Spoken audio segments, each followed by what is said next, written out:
Cuando creyentes, como el pastor Israel hoy lo decía en la enseñanza de la palabra del Señor, es temeroso nosotros para pronunciar el nombre de Dios y en esa soberanía de Dios, esos atributos de Dios. El único atributo de Dios que se menciona 3 veces: santo, santo, santo, santo. Amén.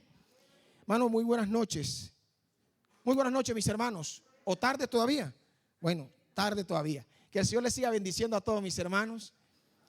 Es un gozo, es un privilegio, pero también una responsabilidad de estar delante del Dios 3 veces santo y delante de los escogidos del Señor también en esta hora para compartir el mensaje de su santa, divina y eterna palabra. Amén. Yo los invito a que abramos la palabra del Señor en el libro de Jonás, donde nuestro querido hermano Pedro leía muy bien la escritura santa de Dios, el divino texto revelado. En el capítulo 3, donde estaremos hoy disertando la palabra del Señor. Y allí en este capítulo 3, vamos a mirar hoy el tema, bajo el tema, ese capítulo 3 lo estaremos mirando bajo el tema, la abundante misericordia de Dios hacia el pecador. ¿Cómo es? La abundante misericordia de Dios hacia el pecador. Dice el capítulo 3, vamos a leer los 2 primeros, vamos a leer el versículo 1. Yo le invito a que usted se vaya ahí al texto sagrado y dice: vino palabra de Jehová por segunda vez a Jonás diciendo: levántate y ve a Nínive, aquella gran ciudad, y proclama en ella el mensaje que yo te diré. Luego dice el versículo 10, vamos a leer primero el 4, vamos a leer el versículo 4, dice: y comenzó Jonás a entrar por la ciudad caminando de un día, y predicaba diciendo: de aquí a 40 días Nínive será destruida. Y luego el versículo 10 que dice: y vio Dios lo que hicieron, que se convirtieron de su mal camino, y se arrepintió del mal que había dicho que les haría, y no lo hizo. ¿Qué tal si oramos en esta hora, Señor? Y Dios que estás en los cielos, te damos gracias. Gracias porque estamos hoy delante de ti, Señor amado, delante de tu santa y divina palabra, plenamente inspirada, plenamente revelada, Señor. Digna es ella de ser recibido por todos. Gracias, Señor, porque tu Espíritu Santo la iluminó un día, la inspiró un día, Señor. Y ese mismo Espíritu Santo que la inspiró, hoy nos permite a nosotros ser iluminados para comprender, Señor, lo que usted ha querido revelar para nuestra vida, consignado en ella. En Cristo Jesús, tu Hijo amado. Amén y amén, Señor. Mis hermanos, sobre todo en los Estados Unidos de Norteamérica, que es uno de los países donde existe la pena de muerte, imagínese usted en esta hora un condenado a muerte, esperando su ejecución. De pronto, al esperar esa ejecución, hay una oportunidad para ese hombre que va a ser condenado a muerte. Ya está condenado a muerte. Pero dentro de las leyes de los Estados Unidos de Norteamérica, hay un salvamento para aquel hombre o aquella mujer que es condenada a muerte. Y es que mientras que el hombre se traslada del sitio donde lo tienen previo a su ejecución al lugar donde va a ser muerto, hay un salvamento. Y el salvamento consiste en que ya sea el presidente de la república o el gobernador del estado donde se está llevando la pena de muerte, levante el teléfono y diga que aquella ejecución debe ser suspendida. Solamente con la llamada de ese hombre, la pena a muerte se suspende de manera inmediata. Es a lo último que los que son condenados a muerte en los Estados Unidos de Norteamérica apelan a la misericordia del gobernador del Estado o del presidente de la nación. Cuando aquel hombre llama, él dice indulto. Esa palabra quiere decir eres libre. ¿El reo merecía la muerte? Sí la merecía. Porque estaba condenado a muerte por haber cometido delitos. Delitos. Principalmente de haber matado a uno o a más personas. De pronto en Colombia no conocemos la pena de muerte dentro de nuestra legislación, de nuestra constitución. Desconocemos, no la hay en Colombia. Pero tuvimos procesos de paz, sobre todo los que son de 40 años atrás. Perdón, sí, de 40 años atrás, o los que tienen 50, 70, 80 también. Pero en el caso de mi generación conocemos nosotros cuando a un grupo alzado en armas en los 90 se les dio un indulto. ¿Cierto que sí? El M-19 fue indultado por el Estado colombiano. Y para ellos no hubo condena, sino que pasaron a ser ciudadanos del común y los delitos que habían cometido fueron indultados. Así sucedió. El gobierno entonces aplicó misericordia para ellos. Eso tiene que ver con la misericordia. Mi hermano, así, de esa manera, Dios obra con el pecador. Dios obra con el pecador en misericordia. Porque la Biblia dice que por cuanto todos pecaron, están destituidos de la gloria de Dios. Por tanto, yo no merezco estar en esta noche, en este lugar, predicando el evangelio. Yo no merezco ser salvo. Y usted que está sentado creo que tampoco lo merecía.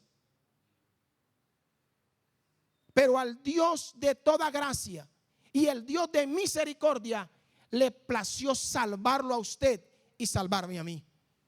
Pero de la misma manera eso no quedó en un pasado. Hoy, en este día, Dios quiere seguir salvando al hombre. Su misericordia sigue extendida. Su gracia y su favor sigue vigente para todo aquel que necesita salvación, para todo aquel pecador. Así que, hermano, la misericordia de Dios está al alcance de aquel hombre que en esta noche, o aquella mujer que en esta noche diga que necesita arrepentirse, que quiera arrepentirse y que confiese que Jesucristo es el Señor y que necesita ser salvo. Mis hermanos, el pasaje que acabamos de leer nosotros en el capítulo 3 es muy parecido con toda una nación llamada, una ciudad llamada Nínive. Una ciudad llamada Nínive.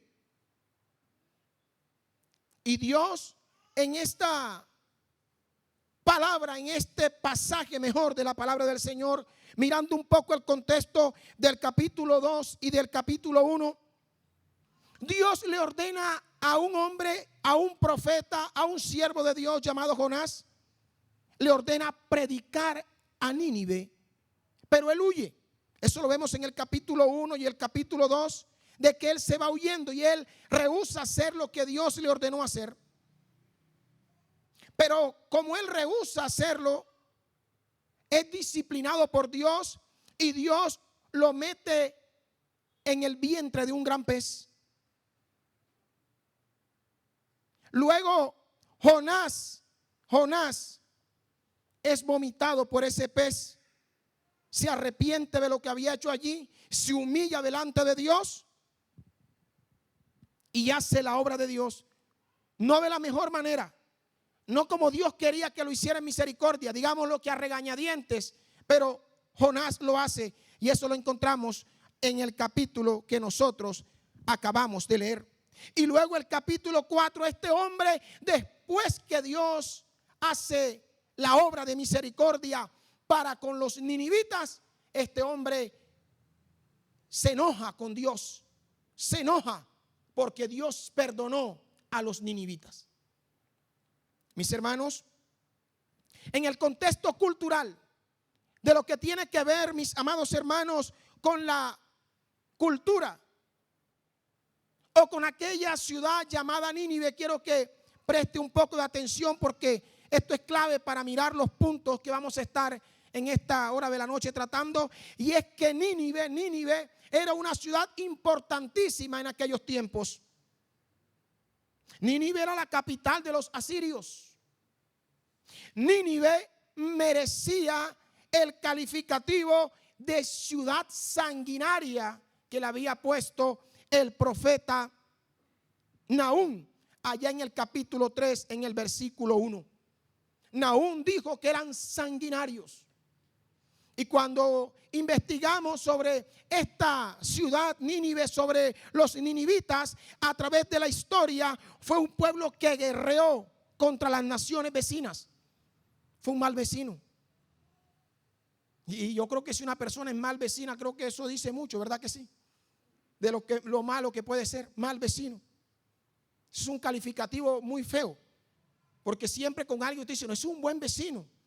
Pero cuando usted le dice mal vecino, la cosa está maluca. Pues los ninivitas eran gente malas vecinos, peleaban con sus vecinos. Peleaban con sus vecinos. Y usó, hermano, la crueldad feroz. Oiga bien, la crueldad feroz cuando prevalecía y cuando ganaba victoria sobre otros pueblos. Aquellos que ellos vencían, mis hermanos, después de su victoria, se dedicaban a cortarle las manos, a cortarle los pies, a cortarle la nariz, a cortarle las orejas de sus prisioneros.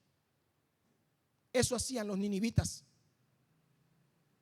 Los ninivitas le sacaban los ojos. Le sacaban los ojos. Y con las cabezas que después las cortaban, hacían grandes montículos. Eso hacían los ninivitas. Mire usted lo que eran los ninivitas. Mire usted lo perverso que eran los ninivitas. Y encuentra allí la razón por la cual Jonás no quería que Dios perdonara a los ninivitas. Eso hacían ellos. Crueles, ¿verdad que sí?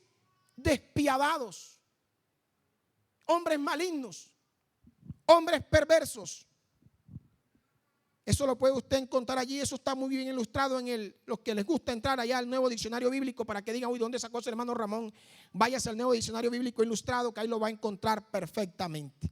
Así que, mis hermanos, era una gente violenta, llena de maldad. Jonás 1:2 lo dice. Pero cuando escucharon el mensaje de Jonás, algo cambió en esos perversos, en esos asesinos, en esos hombres contumaces, en esos hombres perversos. Algo ocurrió cuando escucharon el mensaje de Jonás. Dios no envió a condenar a los ninivitas. Oiga bien eso, Dios no envió a condenar a los ninivitas, sino que envió a Jonás para salvarlos. Ese es el mismo mensaje, mis amigos, que llega en esta noche, en este lugar. Dios está enviando su mensaje para que usted sea salvo, para que usted crea el evangelio y usted pase del pecado a una vida como hijo de Dios. Mis hermanos, con respecto a eso vamos a ver entonces tres aspectos o tres verdades urgentes bajo la verdad absoluta. Ojo, vamos a mirar estos tres aspectos bajo una verdad teológica absoluta. Y es que la salvación es de Dios. Y Dios salva. Y la salvación es del Señor. Solamente el Señor es el que salva. Así que de manera urgente nosotros tenemos que predicar el evangelio. Es nuestra responsabilidad. Pero la obra salvadora en cada vida y en cada corazón es potestad de nuestro Dios. Y el primer aspecto, mis hermanos, y ahí está en Jonás 2:9, puede verlo usted, que la salvación es de Jehová. El primer punto, mis hermanos, es que Dios, mi amigo, Dios te llama al arrepentimiento. Dios te llama al arrepentimiento. Y eso lo encuentra usted del versículo 1 al versículo 6. Dios llama al arrepentimiento. Jonás decía, de aquí a 40 días, Nínive será destruida. Ese es el mensaje. Pregunto yo, esa noticia que parecía catastrófica no tenía una esperanza. Mi amigo que está aquí en esta noche, el Señor te llama. El Señor te está llamando para que te arrepientas. Porque tu pecado es digno de que sea castigado. Pero si usted se arrepiente en esta noche, usted puede tener perdón de pecados. Jonás decía: de aquí a 40 días Nínive será destruida. Pero algo sorprendente pasó, mis hermanos. Y lo sorprendente es que los ninivitas reconocieron su pecado, versículo 5. Los ninivitas reconocieron su pecado porque desde el rey hasta el más pobre se humilló delante del Señor. No pusieron excusa, ellos se humillaron delante del Señor. Amigo que estás aquí, es noche de que usted se humille delante de Dios y se vuelva al Señor. Pero también es que actuaron con urgencia. Ellos actuaron con urgencia. Dice el versículo 6: el rey se levantó de su trono, se vistió de luto y clamó a Dios. Eso fue enseguida, no fue mañana. Yo pasado, voy a esperar un tiempo más. Aún estoy muy joven, necesito disfrutar la vida. Eso es mentira, la vida solamente se disfruta en Dios. Amigo, ¿qué esperas para reconocer tu necesidad de Dios? Hoy, esta noche es noche de salvación. No digas después me arrepentiré. El juicio viene, pero la misericordia te alcanza hoy si usted se arrepiente de su pecado y cree al Señor. Pero también, mis amigos, la misericordia de Dios es tu única esperanza. Amigo que me escucha, la misericordia de Dios es tu única esperanza. Versículo 7 al versículo 9. El rey ordenó un ayuno nacional. Clamen a Dios, dejen su maldad. Ellos sabían que no merecían el perdón, pero confiaron en la misericordia divina. Confiaron en que cuando Jonás gritaba que Nínive iba a ser destruido, ellos iban a ser destruidos, sus vidas iban a ser acabadas. Pero también lo hicieron con una fe genuina. El versículo 9: quién sabe si Dios se volverá y nos perdonará. No era un quizás, no era un quizás de un de pronto, no, sino un clamor de fe, un clamor de fe. Mi hermano, mi amigo que está aquí en esta noche,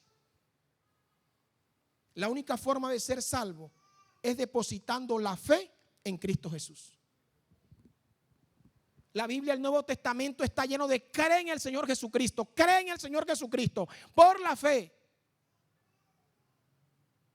Es creer en Cristo. Sin Cristo, amigo, sin Cristo no hay salvación. No podemos predicar un evangelio fuera de Cristo, eso es mentira. Yo no le digo a usted que lo va a salvar la alianza. Yo no le digo a usted que lo va a salvar tal denominación, eso es mentira. Solamente Jesucristo salva y tiene vida eterna. Amigo, Dios no se mueve según tus méritos, sino según su propósito en tu arrepentimiento en fe. Como el ladrón en la cruz.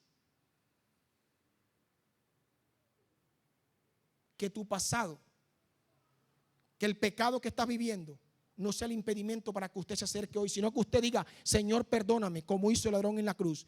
Y aquella misma hora su pecado fue perdonado y fue a la presencia de Dios al morir. Puede ser el último mensaje que escuches en esta noche. Puede ser el último, hoy puede ser el último. Mañana no habrá oportunidad. Hoy es noche de misericordia. Pero también el arrepentimiento verdadero cambia tu destino. El arrepentimiento verdadero cambia tu destino. Nosotros merecíamos la muerte. Nosotros merecíamos el infierno desde Adán. Pero resulta que Dios ha aplicado misericordia desde nuestro padre Adán. Cuando Adán pecó merecía la muerte. ¿Y Dios lo mató? No lo mató. Dios le permitió vivir. Y aunque se multiplicara, y aunque tuviera descendencia, la misericordia de Dios se extiende. Día a día, nuevas son sus misericordias. ¿Cada qué? Mañana. Dios vio su cambio No solo fue su llanto. No, fue un cambio radical. Dejaron la violencia, dejaron la idolatría, dejaron la injusticia, dejaron su maldad. Ellos se volvieron a Dios. El versículo 10 dice: y vio Dios lo que hicieron. Vio Dios. Vio. Yo no comparto ese evangelio de ahora, que es evangelio a la secreta. Usted es evangélico, pero solamente sabe usted nada más en el... Porque no hay evidencias de cambio por ningún lado. Siguen siendo lo mismo. Eso es una mentira del diablo. Cuando Cristo llega a una vida, esa vida es cambiada por completo. Y claro que es cambiada. No ve que estábamos muertos en delitos y pecados y después nos dio vida.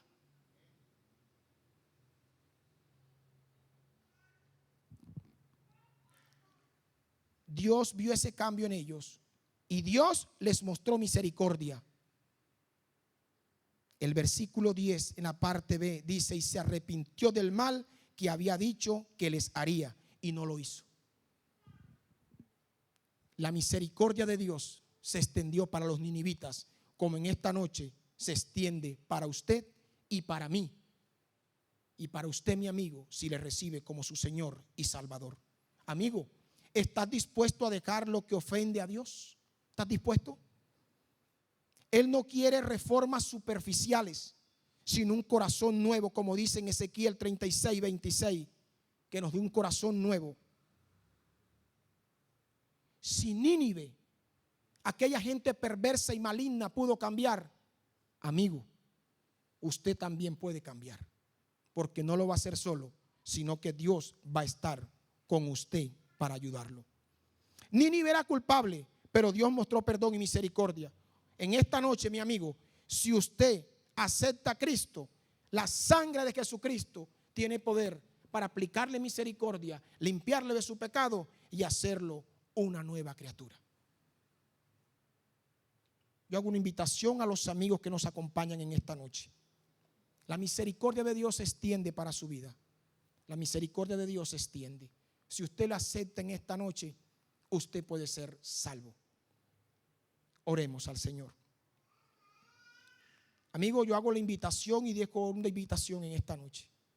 Si usted no ha recibido a Cristo como Salvador, lo invito para que lo haga en esta noche. Y le diga al Señor que usted es pecador como los ninivitas, pero que acepta el llamado en salvación. Y que la salvación es de Él y que le limpie de su pecado y de su maldad. Dile: Señor, límpiame de mi pecado y de mi maldad. Reconozco que soy pecador. Límpiame con tu sangre. Lléname de ti y hazme una nueva criatura, Señor. Y serás un hijo de Dios en esta noche y pasarás de muerte a vida. Y su misericordia te alcanza de manera inmediata. Gracias te damos, Padre, en el nombre de Jesús.